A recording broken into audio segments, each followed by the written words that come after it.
Anong pangalan ng gano'n niya? Attorney yan? Brother, rejection.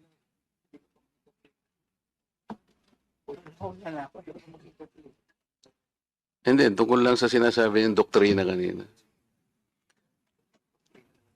Attorney, abogado ka pala na nagtuturo sa Ateneo.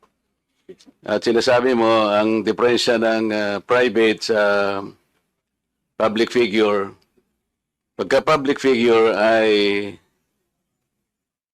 hindi basta-basta. Kahit nabirahin mo, parang may lisensya ka na, parang gano'n sinasabi mo. Pero pag private, talagang kinakailangan may malis ka agad yun. Siguradong. Kaya lang nung ikaw ay nag-vlog, ito yung title ng vlog mo sa akin eh. Huwag maniniwala sa pakulo at panliling lang ni Marcoleta. Ano ang panliling lang ko, attorney?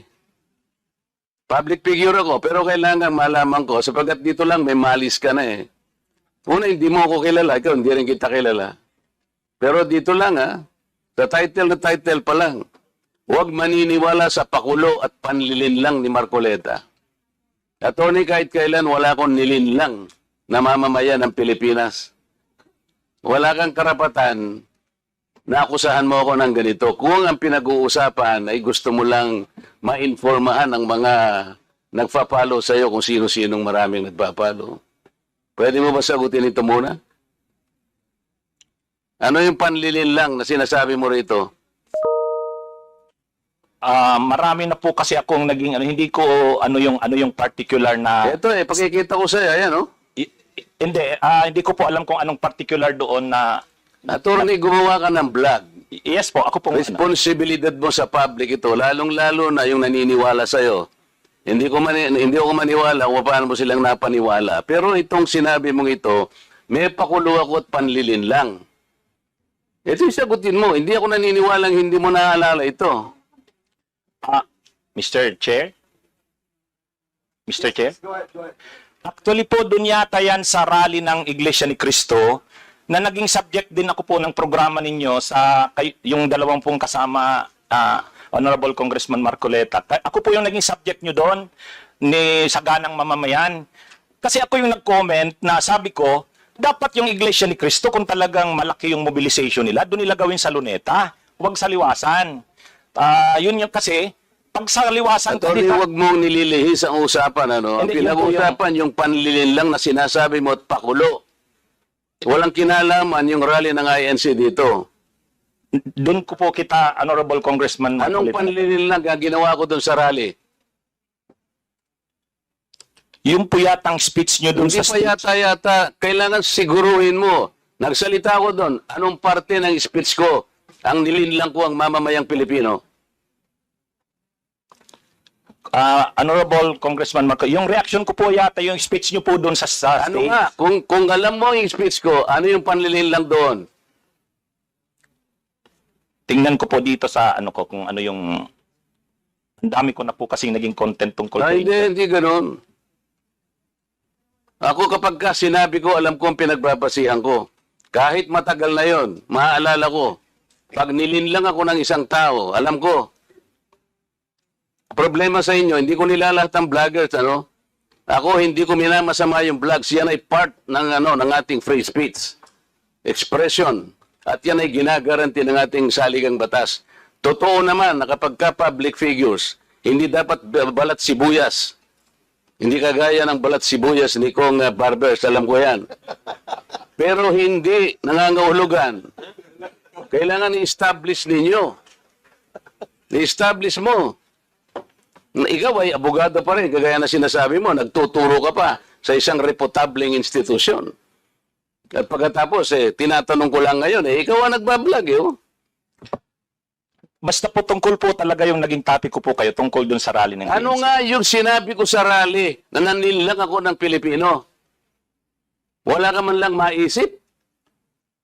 Ito yung uri mo na hindi kailangan talagang nagbablog Nami-mislead mo yung mga tao, nililin lang mo yung mga tao. Ang dahilan ay hindi mo man lang masabi kung ano yung aking mga panlilinlang na sinasabi mo rito. Pakulo at panlilinlang. Hindi ganyan yung mga vloggers na kilala ko. Yung mga vloggers umaatake rin sa akin, pero hindi ako balat sibuyas. Sapagkat may basihan ang kanilang sinasabi. Yung pinag-uusapan siguro namin dito. Gusto nila niyang tingnan siguro kung ano yung mga seats ng mga aming pinag-uusapan dito. Hindi ako balat sibuyas, pero ito, wala akong makitang panlil lang na ginawa ko sa ating mamamayan. Ikaw, ang lakas ng loob mo na mag-vlog. Abogado ka pa naman. O ano? Gusto, panoorin ko po mamaya itong ano, kung ano Ayun ang hirap sa atin, Mr. Chair eh. ano po kasi, Isip-isipin mo, bigla ka na lang gagawa ng isang vlog na ngayon ay tatanungin kita ng diretso. Wala ka man lang masabi, kahit isang panlilin lang. At ang inaakala mo, baka sakaling doon sa rally. maraming, Ibig mo sabihin, naharap ako sa rallying pagkalaki-laki para manlilang lang ako ng mamamayang Pilipino? Hindi ka karapat dapat na abogado eh. Hindi ka dapat magturo sa Ateneo. Sinasabi ko sa iyo ngayon. Ako hindi ko inaukusahan ng mga vloggers. Kahit masasakit ang sinasabi nila, ngunit merong basihan. Meron silang pinagmumulan na basihan. Kaya kaya ko na lang siyang itolerate, Mr. Chair, yung babaeng yun eh. Pero ikaw, attorney, dahil sa attorney ka, yan ang sinasabi mo, at nagtuturo ka pa sa isang reputable institution, dito lamang sa title mo eh. Huwag maniniwala sa pakulo at panlilin lang ni Marcoleta. Pagkatapos tatanungin kita ngayon, kung anong panlilin lang ang ginawa ko, wala ka man lang masabi.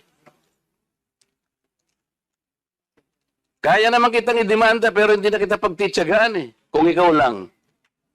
Gusto ko lang malaman ng mga tao na walang basihan tong ginagawa mo. Para sa akin, sapat na nakabayaran sa'yo. O total, hindi na siya makakibo, Mr. Chair. Tatigilan ko na siya. And with that, Congressman Marcoleta, that will serve as your time as interpolator. Ang haba ng interpolation mo.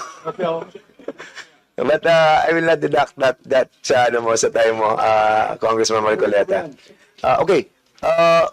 Attorney Ricky, you still want to pursue your ano, or that will be it? so yun lang po. Siguro we give you time also to to answer back on baka panoodin mo muna yung mga vlog mo. Later on, you can approach us if you wanted to defend your ano. Dapat nga, madisbar pa yan eh. You have your time, Congressman Marcoleta. We'll be giving time to Attorney Ricky to defend himself. Ano lang po siguro, fairness, ano? And Mr. Chair? maging equal lang treatment natin sa lahat. What we wanted here is to be fair, no? Para give also a chance to Attorney Ricky para to prove himself by watching yung mga vlogs na ginawa niya. Sige, go ahead, sir.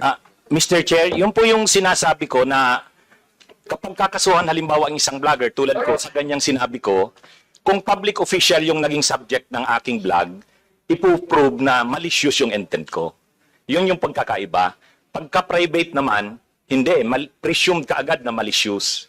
So, yun po yung pagkakaiba. Kaya, yan po yung ano. Ang isa pa, yung mga members po ng Congress, lahat po tayo, kahit ordinary citizens, may freedom of expression, freedom of speech. Kami ring mga vloggers, mayroon. Ang pagkakaiba lang po natin, kayo pag nasa Congress, hindi kayo pwedeng kasuhan kasi may privilege kayo, anumang sabihin nyo. Pero kami, kahit vloggers kami, pwede kaming kasuhan. Yun nga lang, ang pagkakaiba, ang magiging defense talaga namin, freedom of expression. Kaya nga, kapag kinasuhan kami ng private individuals, ipuprove nung malicious kaagad ang presumption. Pero sa public figures, ipuprove na may actual na malis kami sa sinabi namin. Yun lang po. Hanapin ko po mamaya yung ano kasi ang dami ko na contents na na-create kay Congressman Marcoleta. So talagang hindi ko na po masagot. Pero sorry po kung kung Yes, hindi ko we masagot understand agad. your situation, Okay Attorney. po. Kaya nga, I have given you a chance para Thank you po. ma-review naman po yung mga vlogs nyo. And it goes to everybody as well, especially to those na who have not attended this hearing. Fair po yung ating gagawin na pagdinig dito. pakikinggan po namin kayo at titingnan po natin, babalansin po natin. Katulad po niyan, may mga ganyan sitwasyon na personal yung naging approach po ni Congressman Marcoleta against him dahil nga napanood niya. And we wanted that to be clarified. But of course, we have to give chance to everybody to speak at ipaliwanag kung bakit. So basically, yun po ang gusto natin mangyari. It might help us in the amendment that we wanted to file dito po sa 10175. At last na po ito. So hinanap ko po talaga yung vlog ko na yon kung tungkol saan. So nakita ko na po, October 21 pa po pala yon, 2024. May post kasi si Honorable Congressman Marcoleta, ang post niya, yung tungkol sa pagbisita niya sa Naga. Taga-Naga po kasi ako. Nakipagkita siya kay former Vice President BP Leni. So ang post ni Honorable Congressman Marcoleta na yun yung mark ng pagiging statesman. Kasi siya, hindi siya kay Duterte, kay Marcos, kay Leni, para sa kanya unity. So yung topic ko, huwag padadala sa pakulo at panlilinlang ni Anong Marcoleta. panlililang doon? Yun nga po, explain ko yung sinabi ko. Kasi Ano nga? opinion ko po ito. Sabi ko, Oo nga, hindi panlilinlang yon. ano, Nakipag-handshake ako. kaya nga, ang At sabihin sinabi ko lang, ko, unity begins. sabihin ko lang po handshake. yung sinabi ko doon sa vlog ko. Hindi, panlilinlang ba yun? Mr. Chair, point of order lang po. Para What is the magkaroon point ng- of order? Point of order po hindi, yes. Dapat po, we, Mr. Chair, Okay. you So, can- what is the point of order Kasi you of gave time to Congressman Franz? attorney. Wait, I'm still speaking. Sorry. What's the point of order of Ms. Point Franz? of order po yung conduct nung palitan nila ng ng exchanges of words. So you have recognized po Attorney Ricky. So let him explain before our colleague I Marcoleta. understand. Okay, I'll be letting para wait, maging wait, okay. and please I understand address both of you, please address the chair para hindi po Yeah. nagsasagutan. All right. Thank you. So we'll be letting Attorney Ricky to reply, and then I'll give a chance to Congressman Marcoleta also to ask you as well. Sige. Yes po, Attorney Mr. Ricky. Chair, thank you po. Ang sabi ko lang po, kasi kanina po, tinatanong ako tungkol dun sa vlog ko na yon. Hindi ko talaga maalala sa dami ko ng vlog. So, binasa ko po, pinanood ko. So, tungkol po yun sa post ni Honorable Congressman Marcoleta. Sabi niya, reading from netizens, reactions on my brief and casual meeting with former VP Leni. After my trip to Sipokot, I now realize how really divided our people are. Reaching out to all our leaders can also be personal. Our ability to show our humanity beyond the realm of political. How else are we able to exemplify the true meaning of statesmanship if you refuse to extend your hand to all who wants to grasp it? I believe unity always begins with the handshake. Tapos may picture siya, kasama niya sa PBBM, si Duterte, si Leni, si Sara. Ang reaction ko doon, sabi ko, wag tayong padadala doon sa pakulo na yon at panlilang kasi sabi ko, ang totoong statesman, ang paninindigan niya para sa bayan. Hindi ko nakita kay Congressman Marcoleta na ang mga paninindigan niya sa issue ay para sa bayan. So honest opinion ko po yun. Yun po yung ko. Hindi po ako doon, hindi po malicious yung yung intention ko doon. Mr. Chair, may I react? Marcoleta, now you have the floor. Pinutol mo lang, attorney. Ang kasunod nun, alam mo, tingnan po ninyo yung record ni ni Congressman Marcoleta. Siya yung nagsara sa ABS-CBN. Ang yabang-yabang niya. Yes. Isipin mo, sasabihin mo sa akin, you do not even know the issues. Attorney, alam mo ba yung issue sa ABS-CBN? Yes po. What do you know about it? Mr. Chair. You can reply, Attorney Ricky, please. Mahaba po yung mga issues. Pero ang niresyo pong issues doon, maraming hindi binabayaran na tax ang ABS-CBN, may mga properties na in-acquire na illegal yung pagkaka-acquire, hindi binabayaran ng mga workers. So, mainly po yun yung nakita kong niresyo yung issues nung pinasara yung hindi binigyan ng renew yung franchise. So, Mr. Chair, ano ang panliling lang doon? Ni hindi mo alam yung Philippine Depositary Receipts, ni hindi mo alam yung corporate layering, ni hindi mo alam yung transfer pricing na ginamit nila para magkaroon tax evasion through Big Dipper. Ni hindi mo alam ang napakarami nun. Pagkatapos, Magbibintang ka na pakulo lang lahat ito at ako'y nanlilin lang? Ano ang binibigay mo sa followers mo, Mr. Chair? Wala kang masabi na panlilin lang eh. Ang sinasabi mo ngayon, opinion eh. Pwede kang humabi ng opinion, attorney ha, kung talagang attorney ka. Pero wag kang mag-chat-chat na ako'y nanlin lang ng mamamayang Pilipino. You want to reply, Attorney Ricky? Yes, Mr. Chair. Ayun, Okay, yun go po ahead. yung, kaya ko po sinasabi na yung ako naninindigan na yung vlogging ko, hindi po fake news kasi opinion ko po yun. Basta mo na lang sasabihin, Mr. Chair, na opinion mo yun, pero bilang kinarge mo ako na manlilin lang. Hindi ka ba magsasabi ng facts mo kung paano ako nanlilin lang ng Pilipino? Abogado ka, di ba? Mr. Chair, abogado daw ito eh. Attorney, you want to answer back? Again, Your Honor, yun na rin yung sinasabi kong concepts natin na ang mga public officials, ano yan, talagang open sila na punahin, i-criticize, medyo masakit minsan, pero yan yung pagkakaiba ng public official sa private citizen. Mr. Chair, hindi siya nagkikriticize eh. Sabi ko nga, binigyan kita ng halimbawa doon sa isang babaeng vlogger na sinabi niyang tanga ako at ikinahihiya ako ng lahat ng mga members ng INC. Pinatawad ko na siya ron eh. Masakit yun pero dahil meron siyang nakitang ganun. Pero ikaw sinabi mo eh, nanlin lang ako eh. Ngayon ang sinasabi mo, may opinion ka, nanlin lang. Wala kang masabi ngayon kung ano-anong ginawa ko para manlin lang ako ng Pilipino. Hindi ka abogado eh. Hindi opinion ito. Mr. Chair? Yes, sige. Okay na po siguro, kasi marami pa sigurong pag-usapan. Ikaw ang manlilin lang. Okay. Thank you so much to both of you. We exhausted that issue and we let the both parties to say their piece. And that's the spirit of this committee, no? Para maging balanse po tayo and fair. I want him to apologize, Mr. Chair. Kung abogado ka talaga, Sorry, Mr. Chair, I won't apologize. Opinion ko yun.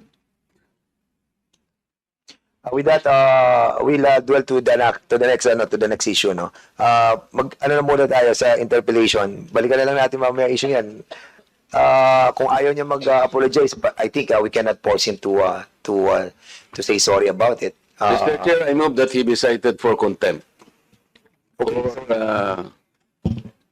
So there's a motion Peddling to, lies okay. before this committee. So We cannot even answer simple questions kung paano ko nilinlang ang mga Pilipino. We cannot just let people, kahit na ba public figures tayo eh. I give him the chance. there's a motion that was moved by Congressman Marcoleta to cite Attorney Ricky in contempt. Unfortunately, Congressman Rodante Marcoleta is not a member of any of this committee. So he cannot move any motion regarding this issue. I'm sorry, Congressman Marcoleta, because I've been informed that you are not a member of any of the committees. And according sa ating rules, hindi po pwedeng mag Mr. Chair, may I ask my friends in this committee who are well-intentioned enough, and I think they wanted also to protect not only the reputation of this committee, but I think in the interest of truth. with that, Mr. Chairman, siguro, Mr. Chairman, Co-Chair. Hello. Mr. Chair. While, sige, Congressman, Can we table this motion for the meantime and proceed with the interpellation? Yeah. I think we can go back to that motion later, By but others. I think we should discuss that thoroughly, since this will be a contempt order and it will be needing the approval of the members present. So it's already 3 p.m. and we have 11 interpellators. So that is my suggestion, Mr. Chair, with the indulgence of Congressman Marcoleta. The members here have been here since early this morning. So kung pwede, tumuloy na muna tayo sa interpellation, then we'll go back to your motion. No.